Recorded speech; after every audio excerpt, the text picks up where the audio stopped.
सबको लगता है कि तमिलनाडु में थालापति विजय यानी कि जोसेफ विजय को भारी बहुमत मिला है और अब वह तमिलनाडु के मुख्यमंत्री के रूप में शपथ लेने जा रहे हैं। लेकिन दोस्तों, सवाल यह है कि उन्होंने जनता के साथ जो 7 वादे किया था, क्या उसे पूरा कर पाएंगे? क्या जनता ने यही सवाल सोचकर उनको वोट दिया था? क्या वह जिस प्रकार से उनको भारी बहुमत नहीं मिल पाया है, क्या तमिलनाडु का कमान मुख्यमंत्री के रूप में संभाल पाएंगे? आइए एक एक करके ज़्यादा डिटेल में समझने की कोशिश करते हैं कि आखिर उनकी मुश्किलें भाई साहब किस प्रकार से बढ़ती जा रही हैं। जिस प्रकार से उन्होंने जनता के साथ वादा किया था, शायद उनको पूरा करने में सबसे ज़्यादा उनको प्रॉब्लम हो। तो सवाल यह है कि आखिर वो 7 वादे क्या थे। लेकिन उससे पहले जानना जरूरी है कि जिस प्रकार से पश्चिम बंगाल सहित 5 राज्यों का विधानसभा चुनाव हुआ है, उसमें बीजेपी को भारी बहुमत पश्चिम बंगाल में मिला है और ममता बनर्जी को काफ़ी ज़्यादा झटका महसूस हुआ है। मतलब उनकी पार्टी को पूरी तरीके से बीजेपी ने लगभग खत्म कर दिया है, क्योंकि बीजेपी को पश्चिम बंगाल में लगभग 200 से ज़्यादा सीटें इस समय हासिल हुई हैं और जो टीएमसी है यानी कि तृणमूल कांग्रेस ममता बनर्जी वाली पार्टी उसको लगभग 85 से ज़्यादा सीटें मिली हैं। इसके अलावा जो लेफ्ट वाली पार्टी है उसको भी लगभग 3 से 4 सीटें मिली हैं। इसके अलावा दोस्तों, आप सभी को पता होगा कि जो पश्चिम बंगाल में तो चुनाव हुआ ही था, इसके अलावा जो असम में चुनाव हुआ था वहाँ पर भी बीजेपी को भारी बहुमत मिला है और एक बार फिर से हेमंत बिस्वा शर्मा वहाँ के प्रधानमंत्री के रूप में वहाँ के मुख्यमंत्री के रूप में मतलब शपथ ले सकते हैं।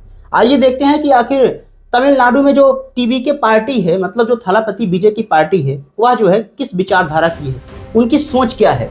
आइए एक एक करके डिटेल में जानने की कोशिश करते हैं। जैसा कि अगर आप विजय के बारे में जानना चाहेंगे तो विजय का जो जन्म था 1974 में चेन्नई में हुआ था। मतलब तमिलनाडु का जो एक शहर है, बहुत फेमस शहर, वहाँ मतलब चेन्नई में हुआ था। और उनके पिता का नाम भाई साहब एस चंद्रशेखर था, जो काफ़ी ज़्यादा तमिल जो फिल्म था उसमें बहुत ज़्यादा प्रचलित हो रहे थे। और इन्होंने भाई साहब अपनी जो एंट्री थी वह बैटरी फिल्म से, मतलब चाइल्ड आर्टिस्ट के रूप में इन्होंने अपनी फिल्म की एंट्री मतलब इसमें डेब्यू किया था। तो इसके अलावा आप समझ सकते हैं कि किस तरीके से लगभग इन्होंने 60 से 70 फिल्मों में काम किया था और कई सालों तक तमिल सिनेमा में एक अहम चेहरा बनकर उभरे थे और फीस यह मोटी रकम उस प्रकार से वसूलते रहे थे, क्योंकि इनकी फैन फॉलोइंग बहुत ज़्यादा उस समय की थी। इसके अलावा आप सभी को पता होगा कि जो 2020 में जो फिल्म आई थी इनकी, सुपरस्टार मतलब विजय की जो फिल्में आई थी मास्टर, उसमें इनके ऊपर भाई साहब रेड पड़ जाती है और वह 2024 में यह राजनीति मतलब सिनेमा से संन्यास ले लेते हैं और वहाँ से राजनीतिक में हिस्सा ले लेते हैं और अपनी पार्टी खुद की पार्टी बनाते हैं, टीवी के पार्टी। और टीवी की पार्टी बनाने के बाद मतलब तमिलगा बैटरी कड़गम इस प्रकार की पार्टी उन्होंने बनाया था 2024 में। और अब 2 साल बाद तमिलनाडु में सबसे भारी बहुमत वाली मतलब पार्टी बनकर उभरी है। तो सवाल यह है कि क्या मुख्यमंत्री के रूप में वहाँ पर मुख्यमंत्री के दावेदार के रूप में वहाँ पर अपने आप को रख पाएंगे, क्योंकि इनकी पार्टी को पूर्ण बहुमत नहीं मिल पाया है। जैसा कि यह बताया जा रहा है कि 110 सीटों के आसपास इनको मिला है, इनकी पार्टी को यानी कि टीबी के पार्टी को मिला है। अगर यह आंकड़ा 118 के आसपास मतलब ऊपर होता, इससे 118 होता, 119 होता, तो आसानी से जो तमिलनाडु के मुख्यमंत्री के रूप में आसानी से यह शपथ ले लेते। लेकिन सवाल यह है कि आखिर इनकी पार्टी के साथ गठबंधन कौन करेगा, जबकि इनकी विचारधारा भाई साहब बीजेपी के बहुत ज़्यादा खिलाफ रही है। जैसा कि इनका जो विचारधारा है, इनकी जो सोच है वह पेरियार के समर्थक वाली है। जो पेरियार मतलब एक बहुत फेमस व्यक्ति थे, साउथ इंडियन में रहे हैं, उनकी विचारधारा रही है। इसके अलावा जो टीवी के पार्टी है, मतलब जो विजय वाली पार्टी है, उनकी जो महिला सशक्तिकरण को लेकर सोच बहुत ज़्यादा हाई लेवल की है। मतलब ये जातिवाद विरोधी हैं, जातिवाद को मानते ही नहीं है और जो ईश्वर निरोधक है, मतलब भगवान को भी नहीं मानते हैं। इस प्रकार का इनकी विचारधारा इनकी पार्टी को लेकर रही है। इसके अलावा जो कहा जा रहा है, जो बीजेपी वाली पार्टी है यानी कि जो बीजेपी है उसके भाई साहब यह दुश्मन, बीजेपी को अपना दुश्मन बहुत बड़ा मानते हैं और जो डीएमके है उसको भी अपना बहुत बड़ा दुश्मन मानते हैं। तो आखिर सवाल यह है कि जब ये जो इनकी पार्टी है डीएमके के साथ जब वहाँ पर गठबंधन नहीं करेगी और ना ही बीजेपी के साथ करेगी, तो आखिर भाई साहब किसके साथ गठबंधन करने वाली है। ऐसा क्यों कहा जा रहा है कि अगर ये सभी पार्टियां के साथ गठबंधन नहीं करते हैं तो आखिर कौन तमिलनाडु का प्रधानमंत्री बन पाएगा।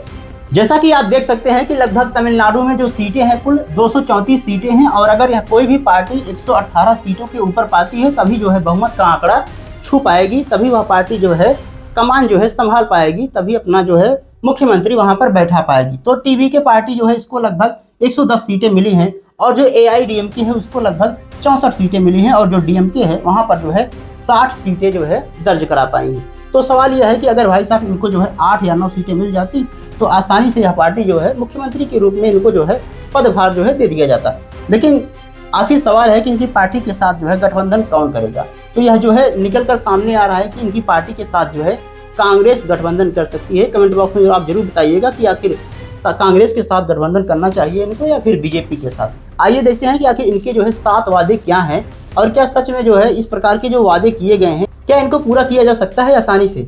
जैसा कि इनका जो कहना है कि 8 ग्राम सोना जो है थालापति विजय के द्वारा दिया जाएगा। जो बहन बेटियां होंगी जिनकी शादी होने वाली होगी उनको जो है 8 ग्राम सोना दिया जाएगा और जो सिलेंडर है वह जो है 6 सिलेंडर प्रति साल, मतलब 1 साल में 6 सिलेंडर दिया जाएगा। इसके अलावा टीबी के पार्टी यानी कि जो थालापति विजय की पार्टी है उनका कहना है कि जो भाई साहब जो मुखिया जो है महिला होंगी अगर उनकी एज जो है 60 साल से ऊपर है उनको लगभग 2500 रुपये जो है महीना दिया जाएगा और हर परिवार को 6 सिलेंडर जो है फ्री में दिया जाएगा बिना एक भी रुपए के। इसके अलावा हमने पहले ही बताया कि 8 ग्राम सोना जो है शादी के लिए वहाँ पर दिया जाएगा और जो 1 से 12 साल तक के जो 1 से 12 के जो छात्र हैं उनको भाई साहब 15,000 रुपये सालाना दिया जाएगा। तो आप समझ सकते हैं कि कितनी ज़्यादा इन्होंने कोशिश की थी इस चुनाव को जीतने के लिए, कितना ज़्यादा वोट बैंक जो है कलेक्ट करना चाहते थे। लेकिन सवाल यह है कि आखिर क्या यह सभी जो है दावे जो वादे किए गए हैं वह पूरा हो पाएगा आसानी से, जब यह मुख्यमंत्री के रूप में अभी जो है अपने आप को खुद ही नहीं, मतलब इनके साथ जब कोई गठबंधन करेगा तभी फिक्स होगा कि आखिर जो है मुख्यमंत्री तमिलनाडु का कौन बनेगा। इसके अलावा टीबी के पार्टी का यह कहना था कि भाई साहब जो युवा हैं, जो यूथ हैं, उनको लगभग 4000 रुपये जो है महीना बेरोजगारी भत्ता दिया जाएगा। अगर आप बेरोजगार हैं तो तमिलनाडु में इस प्रकार की जो है आपको पैसे जो है महीने में लगभग 4000 रुपये मिल सकते हैं। इसके अलावा जो किसान हैं उनका जो है कर्ज जो है माफ़ किया जाएगा। अगर उनके पास जो है 5 एकड़ ज़मीन है तो 50% तक का जो है कर्ज उनको माफ़ कर दिया जाएगा। बाकी दोस्तों आप बताइएगा कि जो टीबी के पार्टी है यानी कि थाला विजय वाली पार्टी जो है क्या अपने वादे पूरे कर पाएगी। आखिर किस पार्टी के साथ जो है टीबी के पार्टी को गठबंधन करना चाहिए, बीजेपी या फिर कांग्रेस। कमेंट बॉक्स में जरूर बताइएगा। मिलते हैं अगली वीडियो में, तब तक के लिए जय हिंद, जय भारत।